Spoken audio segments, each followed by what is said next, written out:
ശ്രീ സത്യസായി സേവാ സംഘടന കോഴിക്കോട് ജില്ല സംഘടിപ്പിച്ച ഇൻവേർഡ് ജേണി ഇത്തവണ തമിഴ്നാട്ടിലെ പ്രശസ്തമായ തീർത്ഥാടന കേന്ദ്രങ്ങളിലേക്കായിരുന്നു. 2026 മാർച്ച് 18 ബുധനാഴ്ച രാത്രി 8:20 ചെന്നൈ സൂപ്പർ ഫാസ്റ്റിലാണ് കോഴിക്കോട് നിന്നും ഞങ്ങൾ പുണ്യയാത്ര ആരംഭിച്ചത്. 38 പേരടങ്ങുന്ന സംഘം പിറ്റേന്ന് രാവിലെ 6 മണിയോടെ കാട്ട്പാടി റെയിൽവേ സ്റ്റേഷനിൽ എത്തിച്ചേർന്നു.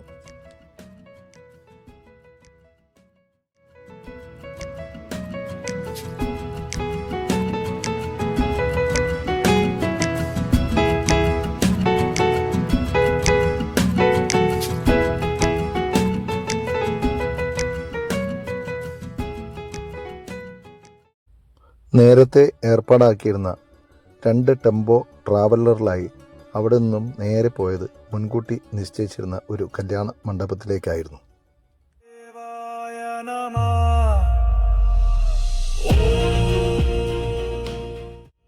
പ്രഭാതകൃത്യങ്ങൾ നിർവഹിച്ച് ഏതാനും സമയം ഞങ്ങൾ അവിടെ ചിലവഴിച്ചു. രമണ മഹർഷിയുടെ ആത്മീയ വീക്ഷണത്തെക്കുറിച്ച് ജില്ലാ പ്രസിഡന്റ് VP അജിത് കുമാർ സംക്ഷിപ്ത വിവരണം നൽകുകയുണ്ടായി.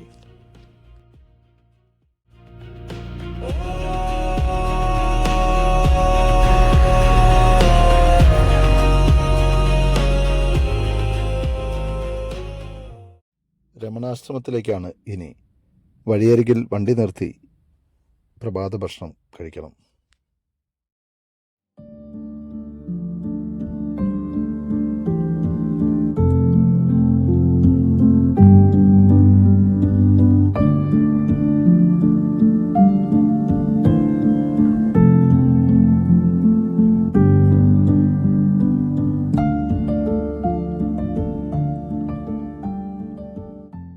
യാത്രയിൽ ചരിത്ര പ്രാധാന്യമുള്ള വെല്ലൂർ കോട്ടയുടെ ചില ഭാഗങ്ങൾ കണ്ടു. മടക്കയാത്രയിൽ സന്ദർശിക്കാമെന്നാണ് പ്രതീക്ഷ.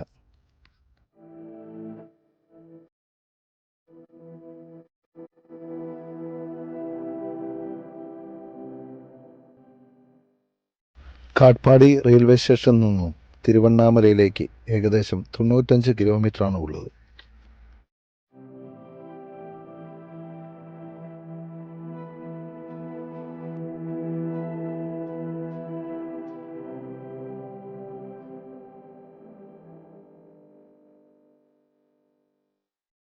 രമണാശ്രമത്തിന് പുറത്തു വെച്ച് തിരുവനന്തപുരം സ്വദേശിയായ സായി ഭക്തനായ ഹരി എന്നിവരെ യാദൃശികമായി കണ്ടുമുട്ടുവാനും സ്നേഹാഭിവാദ്യം നൽകുവാനും കഴിഞ്ഞു. രമണാശ്രമത്തിലേക്ക് അതീവ ഭക്തിയോടെ ഞങ്ങൾ കടന്നു ചെന്നു. അവിടെ സേവാപ്രവർത്തകർ നിശബ്ദത പാലിക്കുക എന്ന ബോർഡുമായി നിൽക്കുന്നു. മൊബൈൽ ക്യാമറകൾക്ക് കർശന നിയന്ത്രണമുള്ളതിനാൽ ആശ്രമത്തിനുള്ളിലെ രംഗങ്ങൾ മൊബൈലിൽ ചിത്രീകരിക്കാൻ കഴിഞ്ഞിട്ടില്ല. എന്നാൽ ആ ശാന്തമായ അന്തരീക്ഷത്തിൽ സ്വയം മറന്ന് ധ്യാനമന്ദിരത്തിൽ ഞങ്ങൾ അല്പനേരം പ്രാർത്ഥനയിൽ മുഴുകിയപ്പോൾ ലഭിച്ച ആത്മനിർവൃതി വാക്കുകൾക്ക് അതീതമാണ്.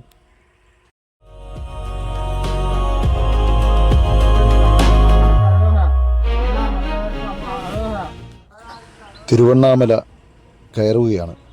വെയിലിൻ്റെ ആധിക്യം കൂടി വരുന്നുണ്ട്. വേനൽ ചൂടിൽ കരിഞ്ഞുണങ്ങിയ വന്യത നിറഞ്ഞ കാട്ടുപാതയിലൂടെയാണ് സഞ്ചാരം. തികഞ്ഞ നിശബ്ദതയിൽ മുന്നോട്ട് നീളുന്ന പാതയിലൂടെയുള്ള നടത്തം അവിസ്മരണീയമായ അനുഭവമാണ്. അരുണാചലക്കുന്നിൻ്റെ ചരിവിലുള്ള പുണ്യ പുരാതനമായ വിരൂപാക്ഷ ഗുഹയിൽ 17 വർഷവും സ്കന്ദാശ്രമത്തിൽ 7 വർഷവുമാണ് ഭഗവാൻ രമണ മഹർഷി അത്യഗാധമായ ധ്യാനത്തിൽ മുഴുകിയത്.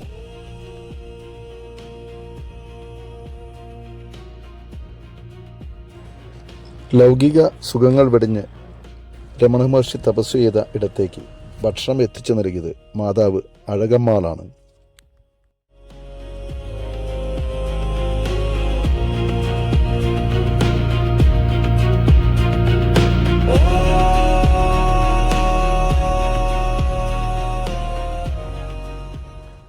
സ്കന്ദാശ്രമത്തിൽ നിന്നും താഴേക്ക് ചെന്നാൽ വിരൂപാക്ഷ ഗുഹയിലെത്താം. ഇവിടെ ധ്യാനത്തിൽ മുഴുകിയിരിക്കുന്ന യോഗികളെ കണ്ടു. അതിൽ വിദേശികളുമുണ്ടായിരുന്നു.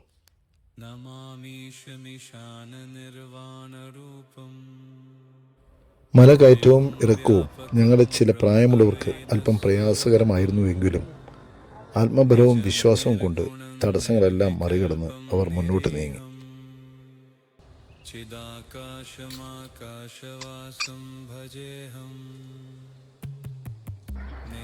ഒരു മണിയോടെ മല കയറി തിരികെ എത്തിച്ചേർന്നപ്പോഴേക്കും ആശ്രമത്തിൻ്റെ പിറകിലെ കവാടം അടച്ചിരുന്നു. ഉച്ചനേരമായി.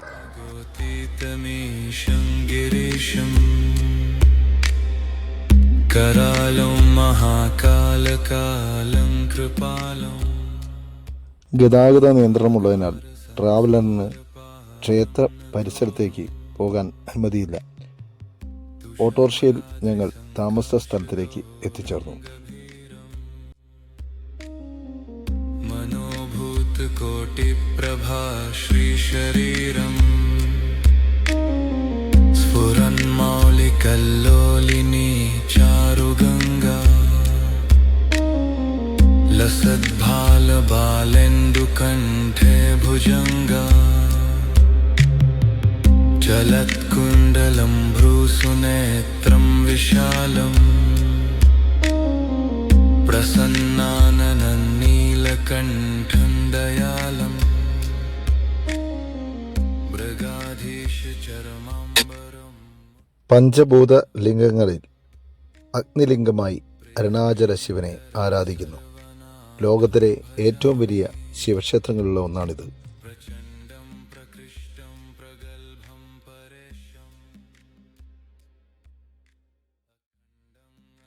ഭക്തിയുടെയും വാസ്തുവിദ്യയുടെയും ഒരു അത്ഭുതമാണ് ഈ ക്ഷേത്രം.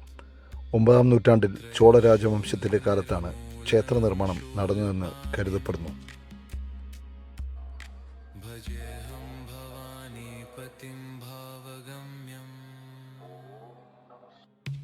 പിന്നീട് വിജയനഗര രാജാക്കന്മാരും പാണ്ഡ്യ, ഹൊയ്സാല വംശജരും വിവിധ കാലഘട്ടങ്ങളിലായി ക്ഷേത്രത്തിൻ്റെ ഗോപുരങ്ങളും മതിലുകളും വിപുലീകരിച്ചു.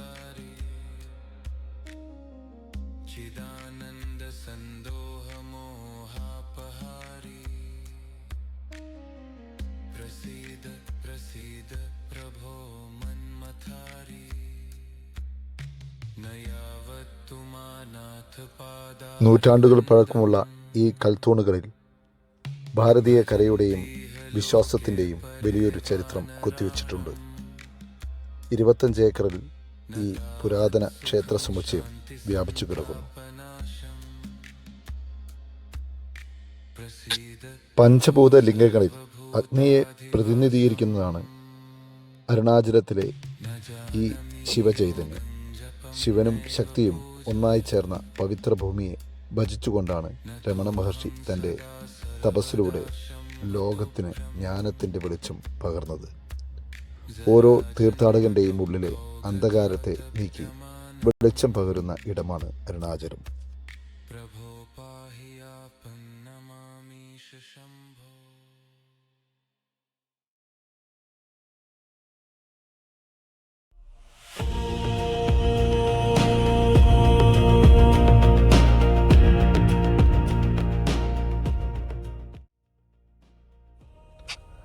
നിശബ്ദതയിലൂടെ ആത്മീയത അറിയുക. ഞാൻ ആരാണെന്ന അന്വേഷണം തുടരുക. ആത്മസാക്ഷാത്കാരത്തിലേക്കുള്ള മാർഗം ഇതാണ്. രമണ മഹർഷി തൻ്റെ ഭക്തന്മാർക്ക് നൽകിയ സന്ദേശം ഇതാണ്. 16-ാം വയസ്സിൽ വീട് ഉപേക്ഷിച്ച് അരുണാചലത്തിൻ്റെ മടിത്തട്ടിലെത്തിയ വെങ്കിട്ടരാമൻ എന്ന ബാലൻ പിന്നീട് രമണ മഹർഷിയായതും അരുണാചല ശിവൻ്റെ കൃപാകടാക്ഷം കൊണ്ട് മാത്രമാണ്.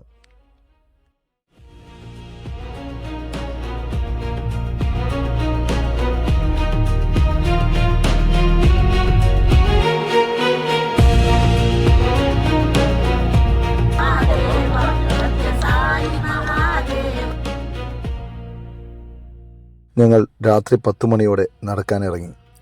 തിരുവണ്ണാമലയിലെ ഏറ്റവും പുണ്യകരമായ കർമ്മമാണ് 16 കിലോമീറ്റർ നീളുന്ന ഈ ഗിരിപ്രദക്ഷിണം. സാക്ഷാൽ ശിവസ്വരൂപമെന്ന് വിശ്വസിക്കപ്പെടുന്ന അരുണാചല കുന്നിനെ വലം വെക്കുന്ന ഓരോ ചുവടിലും നമ്മുടെ ഉള്ളിലെ അഹംഭാവം അരിഞ്ഞില്ലാതാകുന്നു എന്നാണ് വിശ്വാസം. മനസ്സിനെ ശുദ്ധീകരിക്കുന്ന ഒരു ധ്യാനമാണ് ഈ നടത്തം.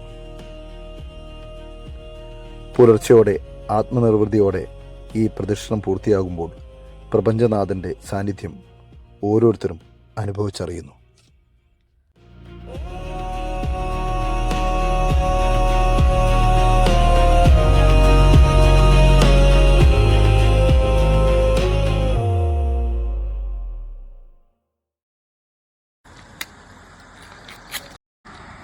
नमामीशमिशाननिर्वाणरूपम् विभुं व्यापकं ब्रह्मवेदस्वरूपम् निजं निर्गुणं निर्विकल्पं निरीहं चिदाकाशमाकाशवासं भजेऽहम्.